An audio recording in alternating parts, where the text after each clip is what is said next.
La parábola de los talentos. Y sí, ya no queda nada de este año 2023. ¿Queda cuánto? ¿Cuántos días quedan? Un mes y un poquito. Y por esa razón la parábola de los talentos está más para el fin del año eclesiástico, porque tiene que ver con la segunda venida de Jesucristo.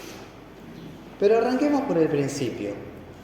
El reino de los cielos es semejante a un hombre que, yéndose lejos, al salir de viaje, llamó a sus siervos y les entregó sus bienes. A uno le dio 5 talentos, a otro 2 y a otro 1. 5 talentos, ¿qué es eso? 5 talentos es como si yo te diera 5.000 monedas de oro. 2 talentos, te doy 2.000 monedas de oro. Un talento, 1.000 monedas de oro, para que ustedes negocien. Son mis bienes, se los doy para que ustedes lo negocien y lo hagan, lo multipliquen, que rinda.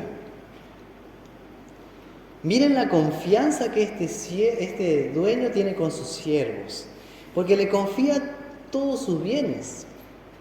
Porque 5.000 talentos era algo así como 6.000 días de trabajo. Lo que ustedes ganarían en 6.000 días de trabajo. ¿Ya se pusieron a pensar el volumen de dinero que sería eso? Así que era muchísimo, era un tesoro realmente el que les entregó a cada uno según su capacidad. Le confió todo porque el Señor es generoso, es amable. Y así es como Jesús retrata a nuestro Padre Celestial. Y también nos muestra el alto honor y el gran amor que Dios tiene para con su iglesia. Un talento es mucho. Un talento es mucho. 5 talentos es muchísimo. Le da a cada uno según su habilidad, su capacidad. Y aquí tenemos la primera enseñanza de esta tarde, para que sepamos que Dios no te pide lo que no te da, pero sí pedirá cuentas de tu administración, de tu mayordomía de la vida, de acuerdo a los talentos y a los dones que sí te ha concedido. En esta parábola del reino, obviamente, Jesús es el Señor que se va lejos y que volverá. Y así como el Señor le entrega todos sus bienes a sus siervos y al regresar felicita, alaba a los buenos siervos fieles y les hace entrar en su gozo celestial, también así es en el reino de Dios. En Cristo recibimos el tesoro del amor de Dios. Recibimos la salvación. Ese es nuestro tesoro dado por Dios, la salvación, a través de la palabra y los sacramentos. Y estos tesoros que crean y mantienen la fe en nosotros, Dios nos da para hacerlos crecer, repartir, para más gente disfruten de esta salvación. Y Cristo alaba a los siervos que utilizaron bien los talentos que son de Cristo y que los usaron para justamente el propósito de Dios, la misión. Así que el talento o los talentos representan acá al Evangelio, el tesoro de la salvación de Dios, la palabra y los sacramentos. Ten en cuenta tanto la bondad de Dios como su justicia, porque un día Cristo volverá y nos pedirá cuentas a nosotros, la iglesia, si hemos empleado los talentos de Él y de qué forma. El Señor le confía los talentos más preciados a su iglesia. Les da la libertad de usarlos de la mejor manera posible. Cada uno de acuerdo a sus habilidades y según su estado y vocación de vida. Porque cada cristiano es diferente en cuanto a sus habilidades, en cuanto a su personalidad, en cuanto al trabajo que tienen, pero todos somos iguales en cuanto a la estima y a la dignidad que Dios nos da en Cristo, de ser sus hijos. Aquí Dios sabe a cada cual cuánto dar o qué dar, si 5, si 2 o 1. Pero no nos da la libertad de ser malos administradores. No nos da esa libertad. Porque después de mucho tiempo el Señor vuelve y calcula, arregla con ellos. Hace cuentas. Y el que había recibido 5 talentos, trajo y presentó ¿cuánto? 5.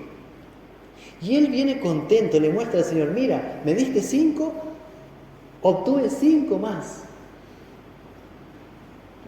Y ahí el Señor dice, bien, bien hecho, muy bien, te felicito, buen siervo y fiel. Sobre poco fuiste fiel, sobre mucho te pondré. Entra en la alegría de tu Señor. Y así en este tiempo, la iglesia tiene que estar vigilante, alerta, de no caer en esto que es, ¿cómo le puedo decir? La pereza espiritual, la pachorra espiritual. Como sí hizo el que recibió un talento. ¿Se acuerdan qué hizo cuando tenía un talento? No hizo nada. Hizo un agujero y dejó ahí. Por eso el Señor le recrimina, pero al menos lo hubiera puesto en el banco para que con los intereses después yo ganara algo. Claro, porque los que recibieron 5 y 2 se sacrificaron, dedicaron tiempo al Señor. Y como dice el refrán, el servicio al Señor a veces cuesta sangre, sudor y lágrimas. Pero ellos lo hacían por el Señor. Por ese Señor misericordioso que los había primero escogido para servir en su reino. En el tema más importante de todos, que es la salvación de las almas. En la misión de su propio Señor Jesús. Así que para ellos servir a Jesús no era una carga, era un llamado divino, era un camino de vida, una manera de vivir, una manera de comportarse, de ser, que tenían cada día. Fueron fieles porque tenían un Dios fiel con ellos. Fueron abnegados y honestos porque Dios siempre es honesto con nosotros. Y en este camino de vida, al final cuando vuelve el Señor, los felicita y les da por premio entrar en su alegría, la alegría del cielo. Esto significa que posiblemente, tal vez no veas el fruto de tu trabajo para Cristo aquí en la tierra. Pero tampoco debes esperar el reconocimiento humano por tu trabajo al Señor. No debes esperar la alabanza de los hombres. El elogio, la alabanza, te la quiere dar el propio Cristo.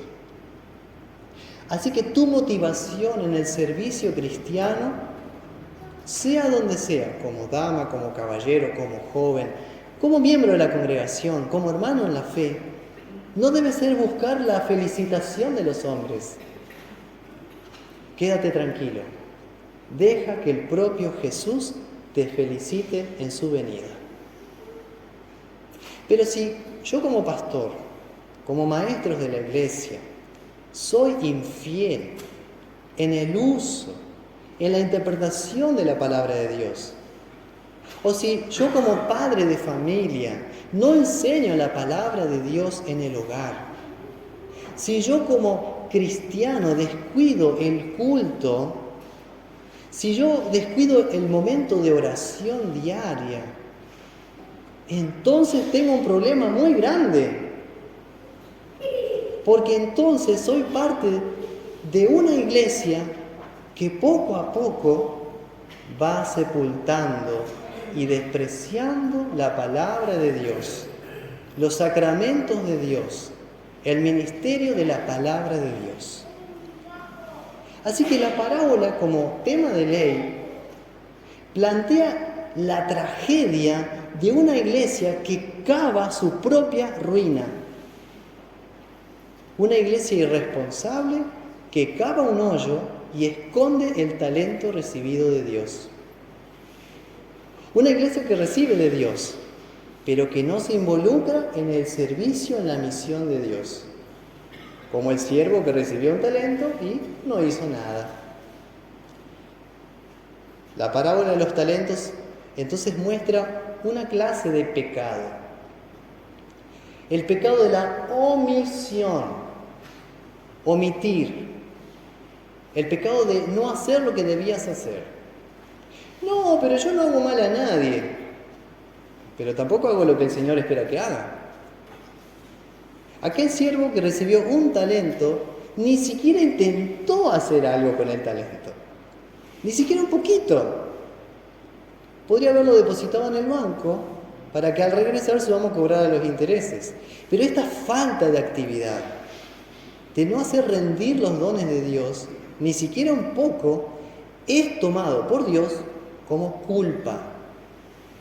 El pecado de la omisión, el no vivir fielmente la fe, no dedicarse a mejorar en lo espiritual. Y el cristiano que descuida la comunión con su Señor, se pierde lo mejor. Se pierde el amor del Señor. Desprecia el amor de Dios. Y es esa la causa de condenación. Eso es lo que nos echa a las tinieblas infernales. El desprecio al amor de Dios.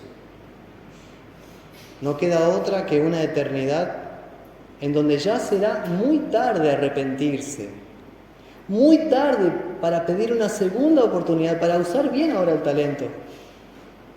Por eso dice Jesús en la parábola que las almas condenadas lloran y rechinan los dientes en el infierno, porque se lamentan que durante su vida terrenal despreciaron la palabra de Dios.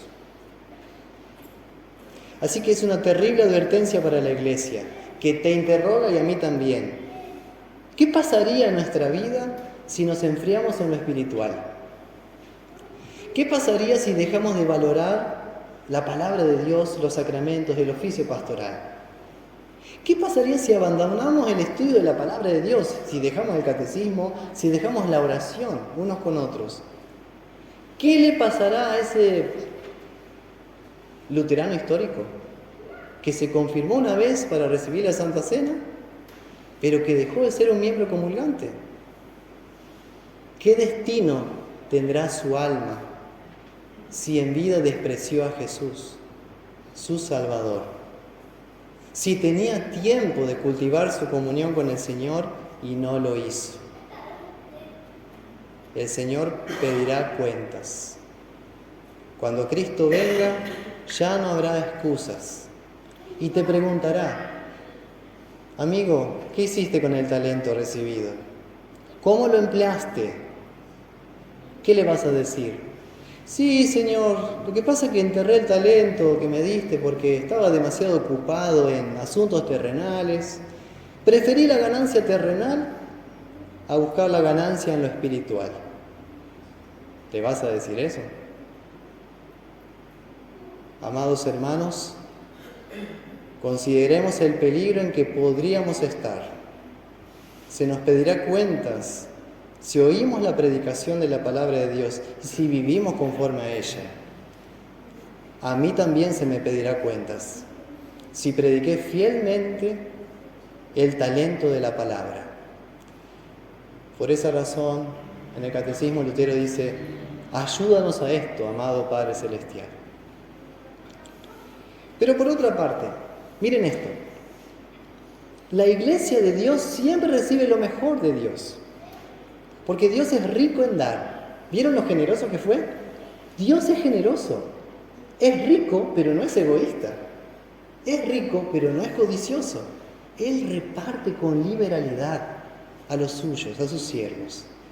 Reparte el tesoro del perdón de los pecados, el tesoro de la vida eterna.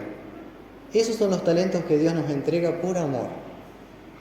Así que en la parábola aparece la justificación por la fe, en el talento recibido, y después la vida de santificación en cómo se usa ese talento. Y ahí aparece la enseñanza de la parábola. No eches a perder la salvación que Dios te ha dado. No eches a perder la salvación que Dios te ha dado. Interesante que Lutero escribió una obra llamada Los Concilios y la Iglesia en el año 1539 y indicó 7 marcas de la Iglesia.